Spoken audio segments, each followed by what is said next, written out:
And he actually removed himself from the room when the chaos was going on and to go end his life. So he walked out of the house and I'm like, oh, okay, is this the day he's gonna do it? Like, I don't know. Like,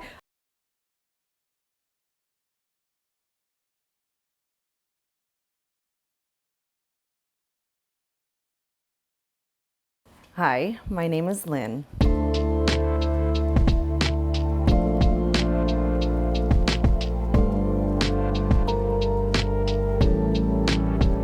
I was born in Torrance, California in 1979. I was the youngest out of 6 kids. Was born and had a beautiful family, mother, father in the house. Since I was the youngest, everybody was pretty much grown by the time I knew any better. Moved to Washington State in 1985. And as I grew up, I always thought I was going to be a police officer. I knew in my heart that I was going to be a police officer. So after I graduated high school, 18 years old, you have to be 21 to be a police officer. So I didn't come from a wealthy family, so I decided to go get a trade. I went and got my cosmetology license, and I I was in beauty school when I met my first husband. And I was 19, and he was in the Marine Corps. I knew his family before I met him, so I already had a foundation. He was in Okinawa, so when he came home to Yakima, Washington, it was I was swooned, right? The lust, the love. And he moved to Camp Pendleton, and long distance relationship. Met him in February, married in November. Moved to California after we got married, and shortly thereafter I found out that he had some scary things in his mind, bipolar, just some trauma that I experienced in that short relationship. I had a son from that marriage, and when he was 9 months old, my husband was taken into protective custody for depression, a lot of homicidal, suicidal thoughts, and in that, he put that on me. And I did not call the police to take him away, but he was taken into protective custody, and after that time, we were separated. A year and a half. My son was a year and a half when he was sent to prison for 4 counts of attempted murder. And in the time that, he's had 10 years of being in prison, and in that time I became a police officer. Actually, shortly when he went to prison, that was in the time I was becoming a police officer. And it was interesting to, have both sides of the spectrum, right? Here I have my husband, soon to be ex-husband, in prison, and here I am trying to obey or manage the laws of the land, right? So a lot of scary things were going on in my world. I had a son to take care of. And I decided, after 10 years of knowing one of my friends, I got married to him.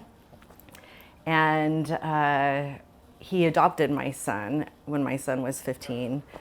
And it's pretty amazing that those 2 guys, even though the dynamics of everything, there's been a lot of healing that has taken place in that time frame of him being in prison, me being a police officer, a lot of trauma experienced in that time frame. So a lot of interesting things happened in the short time that we were married. When he was taken into protective custody, it wasn't something that it was so crazy. Like, he snapped. It wasn't anything like you and I think the world is ending, right? But in his mind, like the simplest thing, it took him to either one extreme or the other. As he was holding the .45 in his hand and threatening to take his own life and my life, it was an awakening when I have that 9-month-old baby in that other room. Well, he had done this, the whole homicidal, suicidal. He had done this before, so it was one of those like, is this the moment it's going to happen right in front of me? Is it the boy who cried wolf? It's like all these things, and And he actually removed himself from the room when the chaos was going on and to go end his life. So he walked out of the house, and I'm like, oh, okay, is this the day he's gonna do it? Like, I don't know. Like, I call his, I mean, this is late at night. I'm calling his parents, waking them up. And in that chaos, they're like, call the police. Okay. So I call the police, and here I am in my home. My baby's in the other room, and my husband comes back. And he's, he's saying that, oh, he found God, and, the things, he's not going to do it. But this had happened times before. So it's like, okay, when is enough enough? Well, now that I have that 9-month-old baby, it's a different story. It's a different, like, I had to, it wasn't just me anymore, right? It was someone else. It was another human. And things happen for a reason. And in that time, I'm grateful that nothing happened, but he was taken away to help him. Like, he went to the crisis center. They were like, whoa, this is not right. It wasn't, I'm going to send you to prison because you're mentally not right. No, it was, how can we make it better? And in that time, he had, been released, and, whatever medical issues, or I wasn't following up on what he was doing at that time. And then when he left and went to a different county, I mean, he was 5 hours away after we separated. And then, so when, you get the call that he had done something, he was wrong place, wrong time, busted out some guy's windows to his car at a party, just, again, not making the best decisions. And after he went home, the victim of the damaged car and his buddy and the 2 girlfriends went to the house and were like, hey, let's go, like, you got to come and clean up this mess. And he got a shotgun instead and started shooting at them. And as they were driving away, he got into his vehicle and chased after them and wrecked, ended up walking back to the house and busted out his dad's. I mean, it was a whole situation. I wasn't there, but in it, I look at the people, like, mental health, mental health. And then going to what I did for 17 years as a police officer, and seeing what I experienced in my younger days only made me a better police officer, because I was able to relate and understand. And people aren't bad. Like, I don't believe my husband wanted to kill me. I believe he loved me. I knew that. But when you're in that manic state and you don't know how to control your emotions, this is what happens. And in my 17 years, I see this. And mental health, drug abuse, addiction, all the others leads to chaos.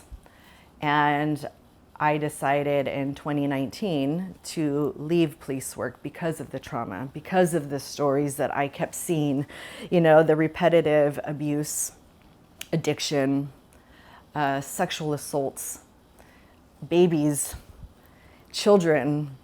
That was the worst part for me. I can deal with human beings, but when you start victimizing children, the youth, the innocence, that's when it's like, I can't see it anymore. So I had to change the channel. And in part of changing the channel, I had to deal with my trauma, those bad movies that I saw over and over and over again. So when I left in 2019, it was, I'm trying to figure out a new career. I go and work in the hospitals. And I'm in the OR, and I'm going from arresting people, dealing with shotgun wounds, to now I'm in the OR replacing joints with bones getting, shattered or spattered in my face, blood, and I'm like, then COVID happened. And when COVID happened, I was doing subcontract work in Seattle, police work still. And the chaos was still, I left the job of chaos, but the chaos was still in my mind. So I bought down here in California. I relocated to Palm Springs, And this place has been very spiritual for me, has been very healing for me. I will totally, it was me. It was my choice. I got sick and tired of being sick and tired. My injuries, to the point where I felt I was getting out of bed like I was an 80-year-old woman. I was in a collision where an airbag knocked me out. Came at me, 200 miles per hour, knocked me out. I traveled about a block until I came to. A lot of neck issues. I broke my hand, surgeries, whatever, needles, all the things. And what did they do? What did they want to do with me? Put me on drugs, right? Well, when shortly after all my surgeries and then the pills started, I feel like crap. I started to come off of those pills and I'm like, oh my gosh, the hair on my arms hurt. What's going on with this? So I figured the only way to heal from that was to get in the gym and work my ass off. And so that's what I did. That was in 2013 that I was in this collision, and I went from nothing, no muscle, not even able to pick up a 5-pound weight, to deadlifting, to being in a figure competition. That was my healing for that. Here we are, leaving police work. Now it's a mental game. Now I got to heal the trauma in my head, because all I see when I close my eyes are people hanging, autopsies, a body that had been decomposing for a month that I had to clean up. So these are the images that I have to process. And when I relocated down here, I was going through my trauma with, husband who also was a police officer, who has his own trauma that he was dealing with. Me leaving police work, trying to deal with my trauma that I was dealing with. And it was 2023, I called up my son who was in Washington, and I told my husband, I'm going to take a step back and I'm going to be working on me. Again, before it was the physical aspect, but last year was the mental.